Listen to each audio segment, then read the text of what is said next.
개인적으로 저도 이제 월드컵을 종종 이렇게 인터넷 통해서 이렇게 요약해서 이렇게 보고 있는데 눈여겨보는 이제 팀들이 몇 개 있어요. 그 중에 이제 아이슬란드가 있습니다. 아이슬란드 팀이 굉장히 좀 저는 관심이 가더라고요.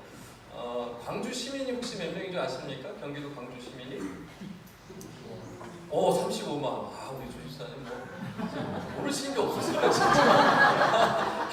질문하면 바로바로 답변을 주시니까 제가 깜짝깜짝 놀라요. 35만. 알고는 계셨어요? 모르셨죠? 좀 관심을 가지세요. 광주에 사시는 분들이 몇 명이 사는지도 모르시면 어떡해요. 35만이래요. 근데 이제 올 2018년에는 아마 40만까지 가지 않을까라는 예상을 하고 있다고 합니다. 작년 12월에 이제 35만이 넘었다고 하는데, 아이슬란드는 33만이에요. 나라가, 이 하나의 나라가 우리 광주시만도 못한 크기의 나라가 아이슬란드인데, 이 나라는 너무너무 추운 나라여서 프로 축구팀이 없어요. 선수층도 두텁지가 않죠. 그런데 놀라운 역사가 몇 년 전부터 일어납니다. 한 2, 3년 전부터 유럽의 강호들을 막 꺾어요. 그러더니 2년 전 2016년에는 유럽 축구 지금 축제 8강까지 오릅니다. 여러 팀들 다 이기고, 그리고 또 요번에 이제 월드컵, 러시아 월드컵 본선에 들어왔잖아요. 예선 조 1위로 올라온 팀이에요. 어마어마한 팀입니다. 참 제가 이제 이 아이슬란드 팀에 이제 관심을 갖게 된 거는 한 2년 정도 된 것 같은데, 이 팀이 잘해서이기도 하지만 그 선수와 감독의 정신이 굉장히 마음에 들었기 때문에 제가 이제 관심이 생기기 시작했어요. 원래 이 축구 선수들이 직업이 있는 사람들입니다. 전문 축구 선수 어릴 때부터 했던 사람들이 아니라 직업이 다 따로따로 있어요. 골키퍼는 영화 감독 출신이고, 또 수비수 이런 여기 중간에 공격수 이런 사람들이 정비공, 용접공 이런 사람들이에요. 이런 사람들이 이제 축구 선수들이 자원해서 모인 거고, 감독은 치과 의사 출신이에요. 신기하죠? 재밌어요, 이 사람들이. 그래서 이 사람들이 이제 경기하고 게임하는 거 보면 놀랍습니다. 손발이 너무너무 잘 맞아요. 왜 그런가 인터뷰를 하나 하는 것을 봤는데, 감독이 이런 얘기를 합니다. 우리는 비록 선수 한 명 한 명은 약할지라도 완벽한 신뢰로 뭉친 팀입니다. 우리는 서로를 위해서 뜁니다. 우리는 나의 친구, 나의 가족, 내가 아는 모든 사람을 위해 뜁니다. 참 멋지죠? 그러니까 이 사람들이 놀라운 이런 경기력, 엄청난 그런 것들을 이뤄내는 것은 다른 게 아니라 서로에 대한 신뢰. 나는 너 믿어, 너는 나 믿지 하는 그런 똘똘 뭉친 신뢰를 가지고 있기 때문에 이 팀이 이렇게 놀라운 역사를 일어나더라고요. 그러니까 얼마 전에 나이지리아하고는 좀 졌죠. 아쉽게도 졌는데, 그 전에 요번에 우승 후보라고 할 수 있는 아르헨티나랑 붙어서 1대1의 전적을 이뤘어요. 대단한 팀이죠. 목사가 이렇게 축구에 너무 많은 은혜를 받는 목사가 축구의 은혜를 받고 있어요. 그래서 말씀의 은혜를 받아야 돼요. 여러분, 비록 우리 교회가 아직 규모도 작고 많은 것을 갖추지 못한 교회이기는 하지만, 정말 주님 안에서 신뢰 가운데서 서로를 섬기고 서로를 신뢰할 때 정말 주님께서 우리 교회를 세워주실 것이고, 또 세워주실 뿐만 아니라 앞으로 놀라운 일들을 이뤄 가실 줄 여러분 믿으시기 바랍니다. 그래서 우리는요, 예수님을 감독으로 모신 축구팀이에요. 축구팀. 어떤 분은 공격수고요, 공격수 몇 분 계시네. 어떤 분은 수비수고요, 어떤 분은 미들입니다. 그러니까 우리는 각자의 자리에서 최선을 다해서 서로 신뢰하면 되는 거예요. 여러분, 바라보기는 각자의 자리에서 열심히 달릴 뿐만 아니라 서로를 바라보시면서 사인을 주고받으시면서 빈자리를 채워주시고 또 메꿔주시고 힘을 또 실어주시고 격려하시고 그러함을 통하여서 정말 하나님의 놀라운 역사를 경험하시고 승리를 맛보시는 우리 꿈 있는 교회 모든 성도들 되시기를 주님을 간절히 축원합니다. 이제 우리 여호수아를 우리가 살펴보고 있는데, 지난주에 살펴봤듯이 두 명의 정탐꾼이 우리 여리고성에 가서 정탐을 하고 돌아옵니다. 그때 누구를 만납니까? 라합을 만났죠. 지난주에 누구를 만났어요? 믿음의 사람. 그 정말 성경에 엄청난 하나님의 역사심을 보여주었던 그 이방인, 그 기생나, 그 라합을 통해서 이 정탐꾼들이 놀라운 은혜를, 역사를 하나님의 함께 하심을 발견하게 됩니다. 그 정탐을 하고 와서 여호수아에게 이제 보고를 해요. 이러이러한 일들이 일어났고 라합이라는 여인을 만났고 하나님께서 가나안 땅에 있는 모든 땅을 주기로 이미 하나님께서 작정하셨다는 것을 우리가 확실히 보고 왔습니다 라고 이제 보고를 합니다. 그 보고를 들었을 때 여호수아가 어땠겠어요? 하나님께서 정말 역사하시는구나. 이 이방 여인에게까지도 하나님께서 놀라운 믿음을 주시고 이제 가나안을 취하도록 하시는구나. 얼마나 큰 감동이었겠습니까? 그 감동을 받고 이제 결단을 하고 이제 출발하기 시작을 합니다. 그래서 아침에 일찍 일어나서 이스라엘 백성들과 함께 향하여 출발하는데 우리 1절을 다 같이 한번 읽어보도록 하겠습니다. 여호수아서 3장 1절 말씀입니다. 1절 다 같이 읽겠습니다. 시작. 또 여호수아가 일찍 일어나서 그와 모든 이스라엘 자손들과 더불어 시내에서 떠나 요단에 이르러 건너가기 전에 거기서 유숙하니라. 아멘. 어디를 떠나서 어디로 향해 나아갔다고요? 시딤을 떠나서 어디로? 요단으로 갔어요. 여러분 이 장소는 이스라엘의 장소는 나중에 이제 성경 지리를 우리가 한번 배우는 시간이 있을 것 같은데 장소에는 굉장히 중요한 의미들이 있습니다. 장소에는 그들만의 그 이스라엘 역사에 굉장히 중요한 사건들, 하나님의 역사하심, 그 역사들이 다 곳곳에 숨겨져 있기 때문에 이 장소를 아는 것은 굉장히 중요합니다. 시딤을 떠나서 요단으로 갔는데 시딤은 어디냐면 이제 민수기 25장에 나오는데요. 25장 1절에 보면 이스라엘이요 모압의 여자들과 음행을 한 곳입니다. 음행. 그래서 그 당시에 이제 모압 왕 발락이 있었는데 이 발락이 선지자 발람을 이렇게 돈 주고 사가지고 이스라엘이 너무너무 지금 승승장구하고 가만 놔뒀다가는 지금 여기를 다 취할 것 같으니까 저주를 시켜요. 발람을 불러서. 그래서 내가 너 많은 금은보화를 줄 테니까 저 이스라엘 백성에서 저주 좀 퍼부어 저주를. 그래서 이제 발람이 마지못해서 이제 저주를 선포하려고 그러는데 그 입술을 열고 저주를 선포하자 입술이 나오는 것이 저주예요, 축복이에요? 축복이. 하나님께서요 그 입술을 주장하셔가지고 이스라엘 백성에게 막 저주를 퍼부으려고 하는데 입술에 계속해서 축복의 말씀들이 막 나와요. 이런 일들이 일어나거든요. 이 사건 이후에 이스라엘 백성들이 이 모압 평지에서 이 모압 여자들의 유혹을 받습니다. 유혹을 받아서 그 당시에는 신전에 이제 그 제사 드릴뿐만 아니라 이 음행을 같이 했어요. 그래서 이 유혹에 넘어가서 이스라엘 백성들 남자들이 수두룩하게 넘어갔어요. 그 범죄함을 하나님께서 놔두지 아니하시고 그들을 심판하십니다. 그래서 수만 명이 죽어요. 그 어려운 고통을 겪게 되는데 그곳이 바로 어디냐면 시딤이에요. 그 시딤에서 그 하나님의 엄청난 저주와 심판을 경험하게 됩니다. 그러니까 시딤은 이스라엘 백성들에게 추억이 있는 좋은 곳이에요? 잊어버리고 싶은 나쁜 곳이에요? 네, 잊어버리고 싶은 곳이에요. 지워버리고 싶은 곳이에요. 정말 창피한 곳이고 하나님께 부끄러운 곳이고 저거만큼 내가 기억하고 싶지 않다. 저 고통, 저 아픔만큼 난 잊어버리고 싶다라고 하고 싶은 곳, 그곳이 바로 시딤이었습니다. 여러분 우리의 삶 속에도 시딤과 같은 때가 있습니다. 잊고 싶은 때가 있어요. 이 시절만큼은 내가 좀 기억하고 싶지 않다. 좀 잊어버리고 싶다 하는 그런 때가 다 있어요. 저도 있습니다. 초등학교 시절에 이제 그런 때가 비슷한데 이제 아버지가 이렇게 잘 하시다가 초등학교를 이제 들어갔을 때 망했어요. 그래서 어려운 삶이 시작됐어요. 초등학교는 저는 4번 전학을 다녔어요. 4번 이상 전학 다니신 분 손 들어보세요. 제가 최고 아닌가요? 뭐 자랑은 아니죠. 그러니까 어려웠어. 집안 형편이 너무 어려웠어요. 뭐 단칸방에 살았거든. 먹는 것도 막 늘 부실했고 그랬어요. 그때 그 기억이 뭐 좋은 기억도 물론 있지만 어려운 기억이 참 많아요. 저한테는 그때가 참 시딤과 같은 그런 시절이었어요. 아픔이 있어요. 아마 지금 여러분 중에도 그런 시딤과 같은 잊어버리고 싶은 고통의 때 추억하고 싶지 않은 그냥 지워버리고 싶은 그런 때가 아마 있으실 거예요. 어쩌면 어떤 분들은 지금 이 시절이 지금 이때가 여러분이 구하고 있는 지금 그 장소가 시딤일 수도 있는 그런 부분들도 아마 있으실 것입니다. 그런데요, 이스라엘이 지금 이른 아침에 일어나서 여호수아가 명령을 함을 통해서 그 시딤을 떠나기 시작을 합니다. 그 정말 잊고 싶었던 그곳을 이제 떠나기 시작해요. 어두웠던 그 과거의 그 역사를 이제 뒤로 하고 떠나기 시작합니다. 그래서 그들이 도착한 곳이 어디라고요? 요단입니다. 요단은 사실 신구약에 굉장히 자주 나오는 곳인데 많은 성도님들이 요단의 의미를 잘 모르시더라고요. 요단은 뭐냐면 내려놓다라는 뜻을 가지고 있습니다. 무슨 뜻이요? 내려놓다.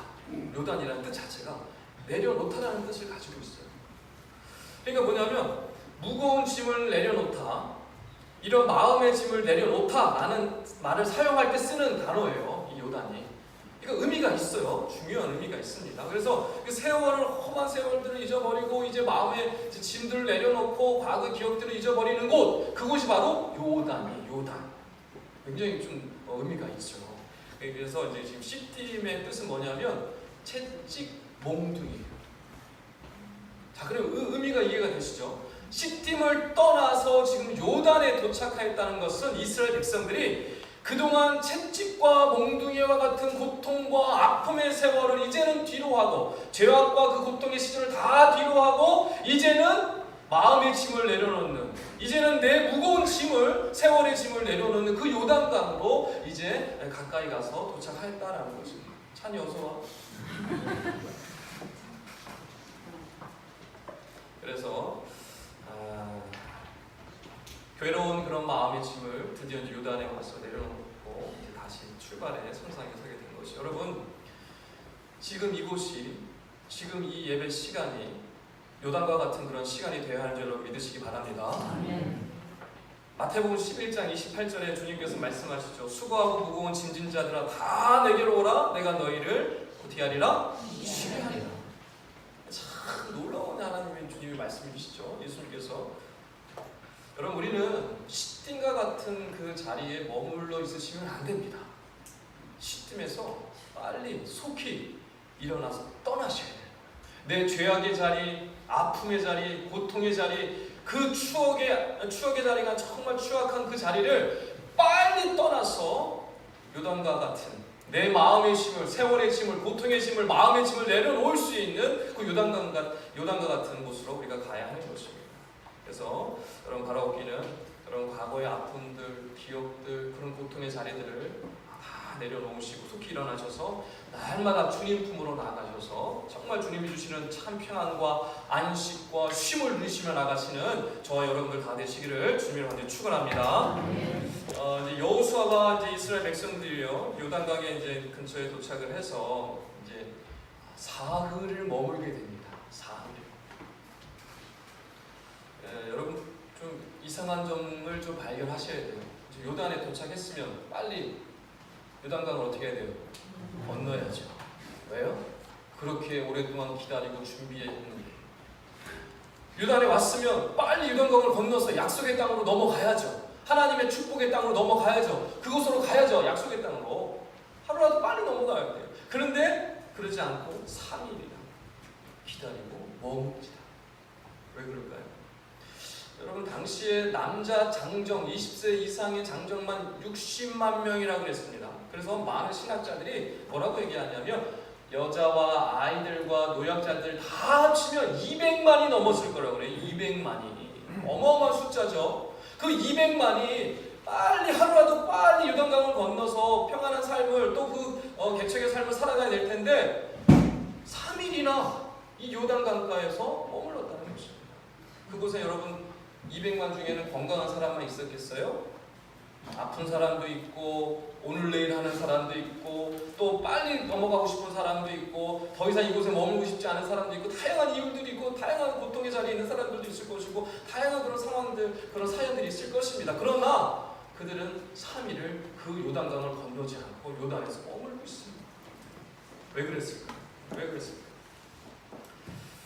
인생을 살다 보면 또 교회 사역을 하다 보면 가장 힘든 것이 이 때를 정하는 것이 아닌가, 하나님의 때를 기다리는 것이 아닌가 그런 생각을 해봅니다.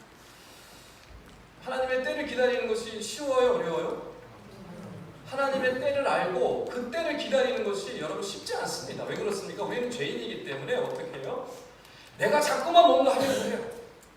내가 자꾸만 하나님 없이 잘할 수 있을 것 같은 생각이 들어요. 하나님께 묻지 않아도, 하나님의 뜻을 알지 않아도 내가 뭔가 열심히 해서 뭔가 이뤄낼 수 있을 것처럼 생각이 듭니다. 그래서 내가 뭔가를 막 해요.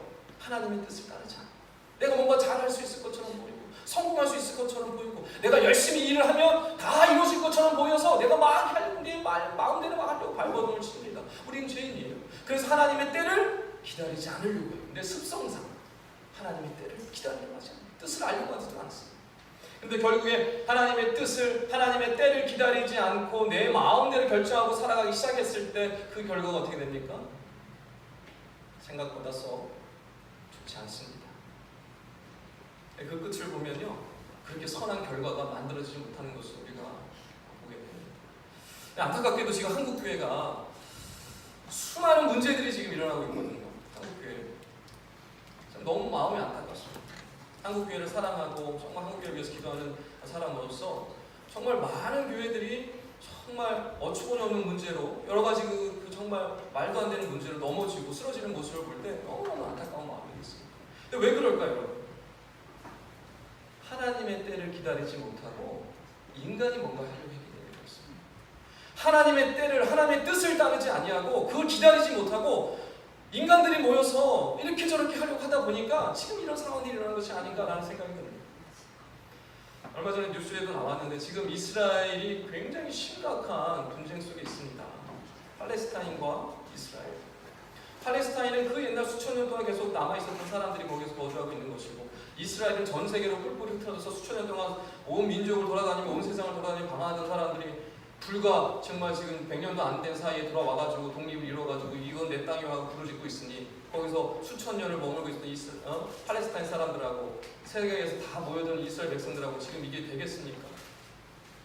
엄청난 분쟁이 일어났죠. 싸우고 맨날 서로 죽이고 난리가 났어요. 얼마 전에는 21살짜리 팔레스타인 의료 봉사자 이 여자아이를 이 이스라엘 군이 무참히 쏴 죽였어요. 지금 팔레스타인 난리가 났습니다. 아주 그냥 한번 해보자는 거지 하는 식으로 지금 목숨을 걸고 그냥 그 아이들도 그냥 무참히 막 엄청난 지금 유혈 사태가 일어나고 있습니다. 우리가 이런 상황들을 우리가 보셔야 돼요. 영적인 그런 부분들을 보셔야 합니다. 왜 이런 일들이 일어나기 시작했을까요? 그 원래 출발점을 가면 어디입니까? 아브라함이에요. 아브라함 때까지 올라갑니다. 이 역사의 그 과거를 추적해보면 아브라함이 하나님의 때를 기다리지 못하고 뭐예요? 인간적인 방법을 통하여서 자기 후손을 만들려고 했을 때 누가 태어납니까? 이스마엘이 태어났습니다. 이스마엘이 태어나가지고 지금 팔레스타인 그 자손들이 이스마엘의 자손들이에요. 가지고 지금 약속의 자손이 이삭이 태어나는 것을 기다리지 못하고 이스마엘을 낳아서 결국에 그 민족들이 지금 마지막에 지금 이런 상황까지 오게 된 거예요. 그 출발점이 아브라함이에요. 그 때를 기다리지 못했어요. 아브라함이 하나님의 때를 기다리지 못해서 결국에 인간적인 방법을 행했을 때 그 결과는 잠깐 앞에 볼 때는 그런 뭐 별 문제 없어 보이지만 그 나중에는 엄청난 문제, 역사로 봤을 때 엄청난 문제가 일어나는 것을 볼 수가 있습니다. 이처럼 하나님의 때를 알고 또 그 때를 기다리는 것은 너무나 중요합니다. 그러나 이 때를 기다리는 것은 결코 쉽지 않습니다. 그런데 여호수아가 지금 요단 앞에서 뭐 하고 있어요? 하나님의 때를 기다리고 있어요. 3일이나. 그냥 건너면 돼요. 요단강 건너버리면 돼요. 뭐 그렇게 뭐 큰 강도 아니고 그냥 후딱 건너면 돼요. 그런데 그 강을 건너지 않습니다. 왜요? 하나님의 때를 기다립니다. 하나님께서 사인을 주실 때까지 움직이지 않기로 결단한 겁니다. 여호수아. 3일 동안 기다리고 있어요. 여러분 어떻게 그럴 수 있을까요? 백성들의 아우성이 있었을 것입니다. 백성들이 누구 가야 되고 누구 가야 되고 왜 이런 상황에서 왜 머무르는 그런 얘기들도 했을 거예요. 그러나 그런 여러 정황들 이유들 다 덮어두고 가장 우선적으로 생각했던 건 뭐예요? 하나님의 때, 하나님이 원하시는 뜻, 그 때가 언제인가를 이 여호수아는 기다렸던 것입니다. 여러분 이 점을 우리가 반드시 기억을 했으면 좋겠습니다. 하나님의 때를 기다리지 못하고 내 뜻대로 하기 시작할 때 그 결과는 좋을 수가 없습니다. 비록 잠깐 잘 돼 보일 수도 있습니다. 잘 나가는 것처럼 보이고 세상 사람들이 볼 때 우와 멋지다, 우와 잘했다 라고 말할 수도 있습니다. 그러나 궁극적으로 결론적으로 봤을 때는요 그게 잘 되는 것이 아니라 망하는 것입니다. 왜 그럴까요? 하나님의 뜻에 따라 움직이지 않았기 때문에. 당장 이루어져서 잘된 것처럼 보이지만 하나님의 뜻을 묻지 않은 것이고 하나님의 뜻에 합당한 그것으로 살아가지 않았기 때문에 결국 그 끝은 망한 것입니다. 실패한 것이죠. 그렇기 때문에 여러분 우리에게 가장 중요한 것은 하나님의 뜻이 무엇인지를 먼저 분별하여 아는 것이 중요한 줄 여러분 믿으시기 바랍니다. 하나님의 뜻을 알고 움직여야 돼요. 하나님의 때를 기다릴 줄 알아야 합니다. 그래서 로마서 12장 2절의 말씀에 이렇게 하시죠. 마음을 새롭게 함으로 변화를 받아 하나님의 선하시고 기뻐하시고 온전하신 뜻이 무엇인지 분별하도록 하여라. 여러분, 하나님의 뜻을, 하나님의 정말 기뻐하는 게 뭔지, 하나님이 정말 원하시는 게 뭔지, 선하신 뜻이 무엇인지를 알아야지만 우리가 하나님의 뜻대로 살아갈 수 있지. 그러지 않으면 우리는 결코 하나님의 뜻을 따라 살아갈 수가 없습니다. 근데 이 뜻을 아는 것이 너무너무 중요한 거예요. 그래서 여호수아는요, 그 때를 알기 위하여, 그 때를 하나님이 사인해 주시길 때까지 움직이지 않았습니다. 여러분, 때로는 움직이는 것보다 움직이지 않는 것이 훨씬 더 어렵습니다. 움직이지 않는 게 보통 어려운 게 아니에요. 더군다나 지금같이 하루가 엄청 빨리 들어가는 현대 사회에서요, 기다린다? 움직이지 않는다? 하나님의 때를 기다린다고 하면 세상 사람들이 웃고 비웃습니다. 야, 너 이 사람 좀 어리석은 거 아니야? 너 좀 뭔가 잘못된 거 아니야? 또 어쩌려고 그러고 있어? 라고 합니다, 세상. 그러나 여러분, 우리 믿는 자는요, 하나님의 뜻을 알 때까지, 그 때를 하나님 말씀해 주실 때까지 머무르고 기다리고 인내함으로 나가야 하는 줄 믿으시기 바랍니다. 왜 그렇습니까? 그 기다림 이후에 하나님이 역사를 시작하시기 때문에 그렇습니다. 하나님의 역사를 맛보려고 하는 사람은 그 때를 기다려야 합니다. 그 때를 기다리지 못하고 그 하나님의 때를 온전히 인내하지 못하고 기다리지 못하는 사람은 하나님의 역사, 하나님의 함께하심, 하나님의 기적을 절대로 경험할 수가 없습니다. 하나님의 때를 묵묵히 기다리고 인내하는 사람만이 하나님의 역사하심을 맛보십니다. 그래서 여러분, 믿는 자들은요, 사업을 하실 때, 직장에 일을 하실 때, 또 공부를 할 때, 또 우리 청년들은 장래의 직장이나 장래의 비전을 선택을 할 때, 갈 길을 잡을 때, 어디로 갈지 저리 갈지 결정할 때 잠시 그 자리에 머물러서 기다릴 줄 알아야 합니다. 왜요? 하나님의 뜻을 온전히 할 때까지. 기다리는 것이 바보처럼 보일 수도 있습니다. 기다리는 것이 어리석어 보일 수도 있어요. 기다리면 너 망할 거야. 기다리면 너는 이제 다 끝나. 라고 세상 사람들이 얘기할 수도 있습니다. 그러나 우리는 하나님의 백성은요, 기다리고 인내하고 참을 때 그 하나님의 때까지, 그 시간이 비록 고통스럽고 어렵고 힘들긴 하지만 그 하나님의 때를 기다릴 때 그 때를 하나님이 통하여서 하나님의 놀라운 기적과 역사로 하나님의 온전한 길로 인도해 주시는 줄 여러분 믿으시기 바랍니다. 그런 하나님의 때를 경험하시고 하나님의 놀라운 인도하심을 맛보시죠. 저와 여러분들 다 되시기를 주님을 축원합니다. 2절 3절을 한번 읽어볼 텐데요. 이제 드디어 명령이 떨어집니다. 제가 2절 읽고 여러분 3절 읽겠습니다. 사울 후에 관리들이 진중으로 두루 다니며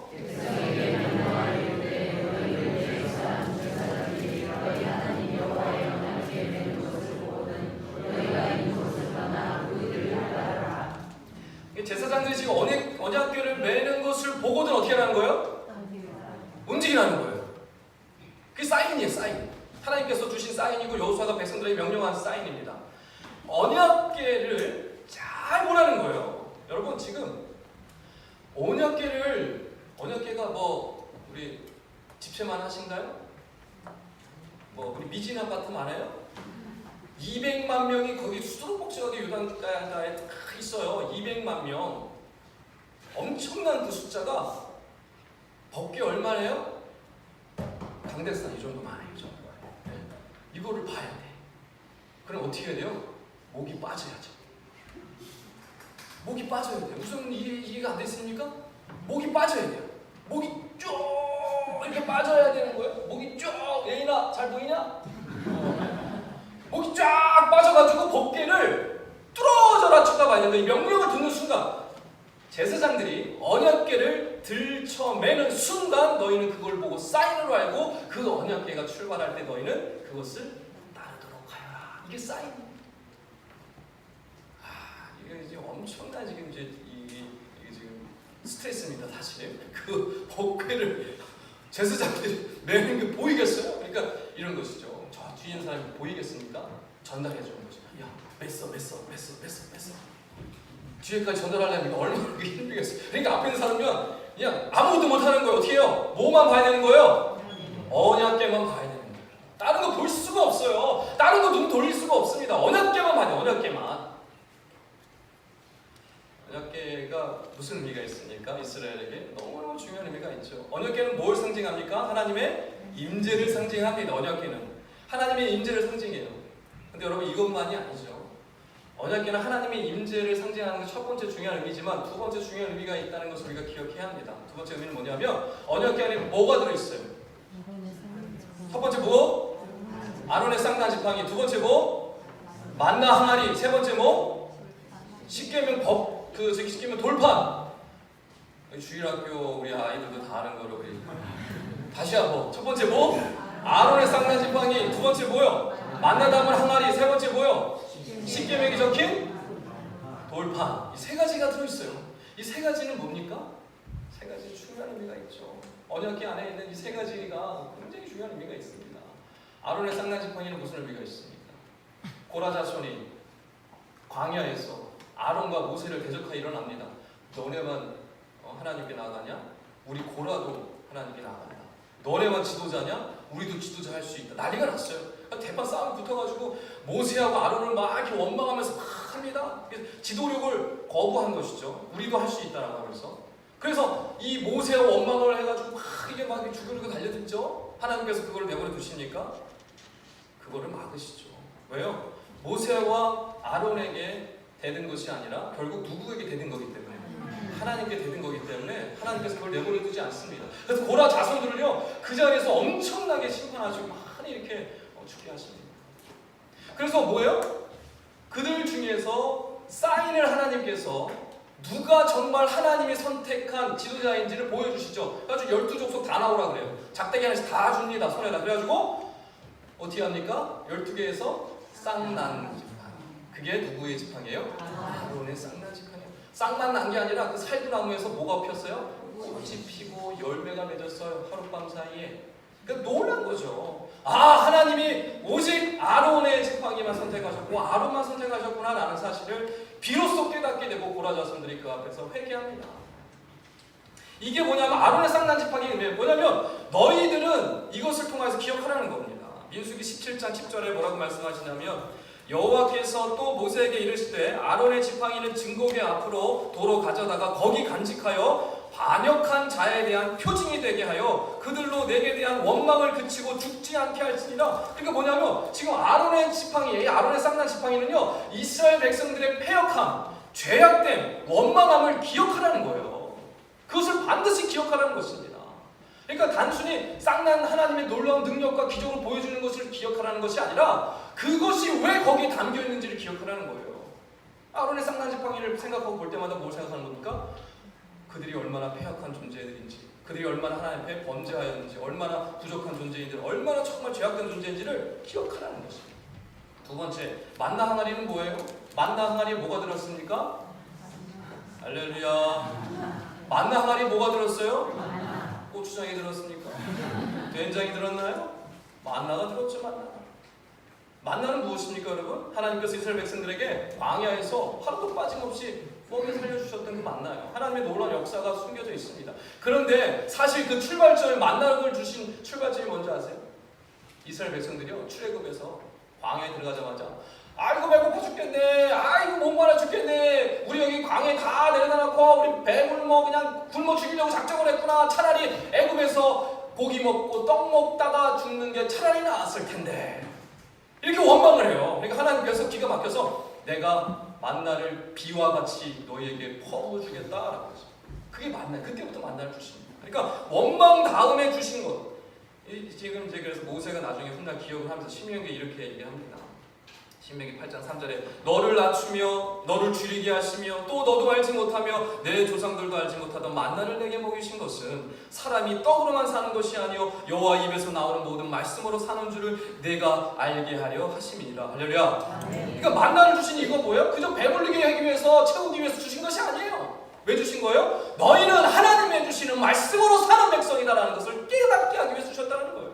그 만나도 뭐예요? 하나님의 역사의 의미도 있지만 사실은 그 뒷면에는 만나를 볼 때마다 아이고 우리가 원망해서 불평해서 하나님 앞에 범죄해서 얻은 건데 이런 생각이 들 수밖에 없는 것이죠. 세 번째, 십계명 돌판. 세 번째, 법궤 안에, 언약궤 안에 있는 십계명 돌판은 첫 번째 돌판이에요, 두 번째 돌판이에요? 두 번째 돌판이죠. 왜요? 첫 번째 돌판은 누가 깨먹어버렸어요? 모세가. 왜 깨먹었어요? 열받아서.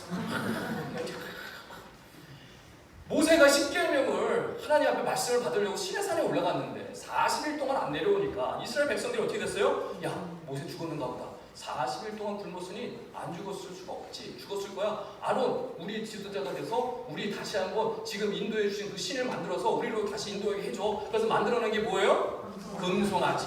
금송아지를 뚝딱 만들어가지고 거기다 절하고 장식피고 난리가 났어요. 이게 모세가 배고프고 어지럽고 무거운 돌판 들고 막 이러고 내려가는데 밑에서 딱 보니까 뭐하고 있어요? 잔치 벌렸네. 금송아지 앞에서 춤추고 난리 나고 그냥 즐거워하고 있어요. 그러니까 그거 받고 열받아가지고 순간적으로 돌판을 내던져서 깨트려버렸어요. 하나님께서 그 이스라엘 백성들을 심판하시죠. 모세가 너무 기가 막혔어요. 초원이가 없는 거예요. 그래서 금송아지를 다 갈아가지고 그냥 가루를 만들어가지고 이스라엘 백성 다 먹여버리지 않습니까? 엄청 열받은 거예요.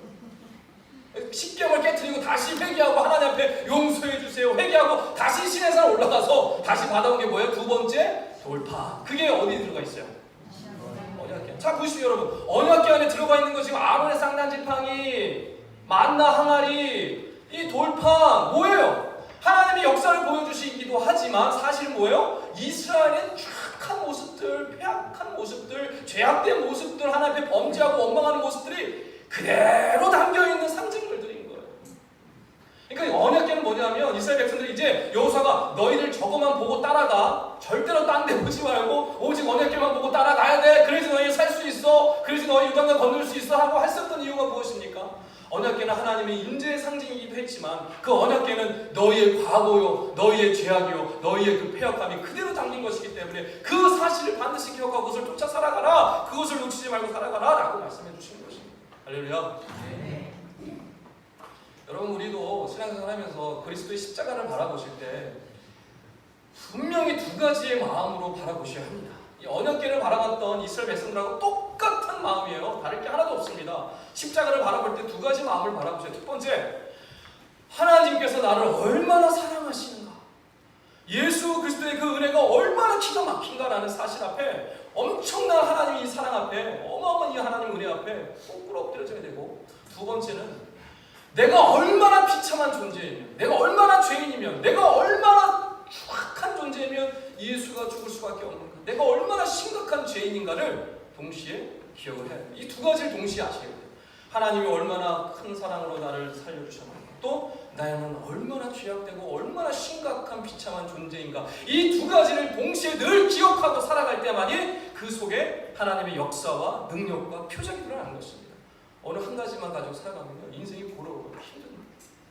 하나님의 은혜와 능력을 경험할 수가 없습니다.